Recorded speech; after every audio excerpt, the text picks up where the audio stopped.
जय माता दी दोस्तों, स्वागत है आप सभी का आपके अपने चैनल खुशहाल ज़िंदगी में।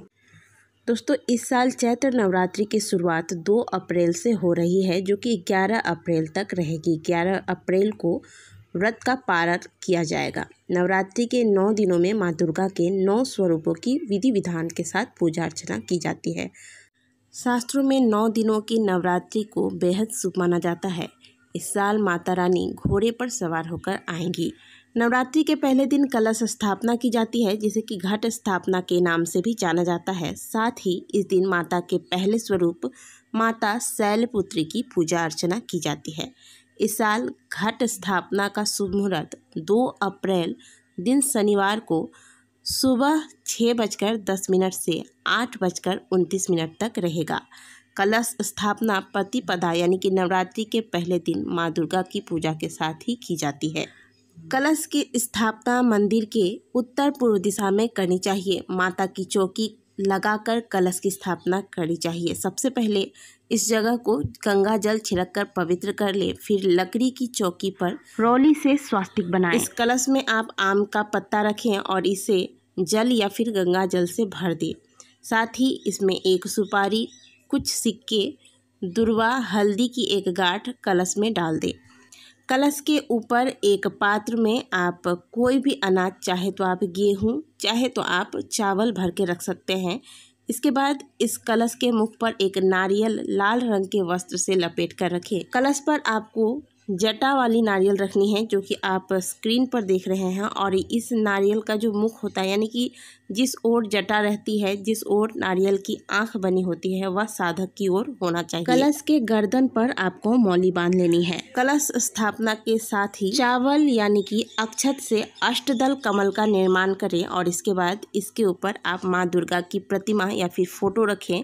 इन्हें लाल या गुलाबी रंग की चुनरी ओढ़ा दें। माता को पुष्पों का हार अर्पित करें। कलश स्थापना के साथ साथ आप अखंड ज्योत अगर प्रतिवर्ष जलाते हैं तो आप अखंड ज्योत जगाएं, और अगर अखंड ज्योत का संकल्प आप नहीं लेते हैं तो फिर आप पूजा स्थान पर जब आप पूजा करते हैं तो एक घी का दीपक अवश्य लगाएं। सबसे पहले आप भगवान गणेश की पूजा अर्चना कर लें। इसके बाद आप माता दुर्गा को रोली, सिंदूर, अक्षत, पुष्प, बिल्व पत्र इत्यादि अर्पित करें।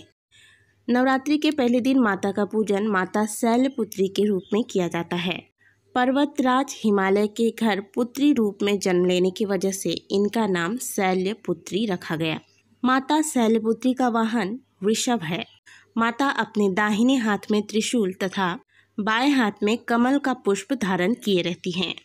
माता को सफ़ेद रंग विशेष तौर पर प्रिय है, इसलिए इस दिन माता को प्रसन्न करने के लिए साधकों को सफ़ेद या फिर पीले रंग के वस्त्र धारण करने चाहिए तथा माता के पूजन में गुलहर के फूल का इस्तेमाल करना चाहिए, क्योंकि माता रानी को यह फूल अत्यंत ही प्रिय होते हैं। आज के दिन माता को जो भी भक्त गाय का शुद्ध घी अर्पित करता है, माता उनके सभी कष्टों को दूर करते हैं। और जैसा कि आपको हमने बताया कि माता को सफ़ेद रंग विशेष रूप से प्रिय है, तो आज के दिन आप माता को भोग में सफ़ेद रंग की मिठाइयाँ अर्पित करें। इस दिन कलश स्थापना करने के बाद आप अखंड ज्योत जलाएं और फिर माता के स्वरूप का ध्यान करें। माता का ध्यान करने के लिए आप इस मंत्र का जाप करें। या देवी सर्वभूतेषु माँ शैलपुत्री रूपेण संस्थिता, नमस्तस्यै नमस्तस्यै नमस्तस्यै नमो नमः। आज के दिन माता शैलपुत्री की कथा सुनने मात्र से मनुष्य के भाग्य खुल जाते हैं। एक समय की बात है, प्रजापति दक्ष ने एक बहुत विशाल यज्ञ का आयोजन किया था। उस यज्ञ में उसने सभी देवी देवताओं को आमंत्रित किया, लेकिन भगवान भोलेनाथ को प्रजापति दक्ष ने आमंत्रित नहीं किया। सती को जब उनके पिता के इस विशाल यज्ञ के बारे में पता चला तो वह भी भोलेनाथ से वहां जाने के लिए हट करने लगी। अपनी इच्छा उन्होंने भगवान भोलेनाथ से कही। यह बात सुनकर भगवान भोलेनाथ ने सती को समझाया कि हे सती, प्रजापति दक्ष हमसे किसी कारणवश रुष्ट हैं। इस वजह से उन्होंने सभी को यज्ञ का भाग लेने के लिए निमंत्रण किया है, लेकिन हमारे यहाँ किसी प्रकार का निमंत्रण नहीं आया। इसलिए बिना निमंत्रण के प्रजापति दक्ष के यहाँ जाना उचित नहीं होगा। लेकिन सती ने भगवान भोलेनाथ की बात नहीं मानी। वह बार बार वहां जाने का हठ करने लगी। सती के बार बार हठ किए जाने पर भगवान भोलेनाथ ने सती को प्रजापति दक्ष के यहाँ जाने के लिए अनुमति दे दी।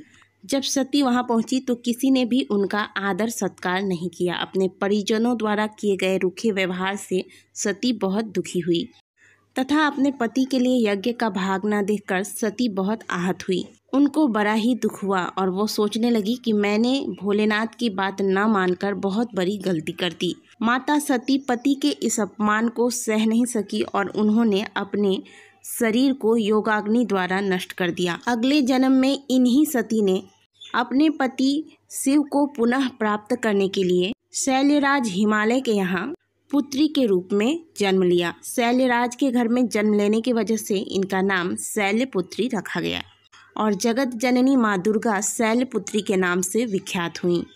तो भक्तों, ये थी माता शैलपुत्री की कथा सुनने के बाद माता के नाम का जयकारा अवश्य लगाएं और फिर अंत में माता की आरती करें। आशा करते हैं कि आज की दी गई जानकारी आपको अच्छी लगी होगी। वीडियो अच्छी लगी है तो वीडियो को लाइक करें, कमेंट बॉक्स में जय माता दी अवश्य लिखें। मिलते हैं आपसे अगले वीडियो में, तब तक के लिए ओम नमः शिवाय, जय माता दी। बोलिए सभी मिलकर एक बार माता शैलपुत्री की जय हो।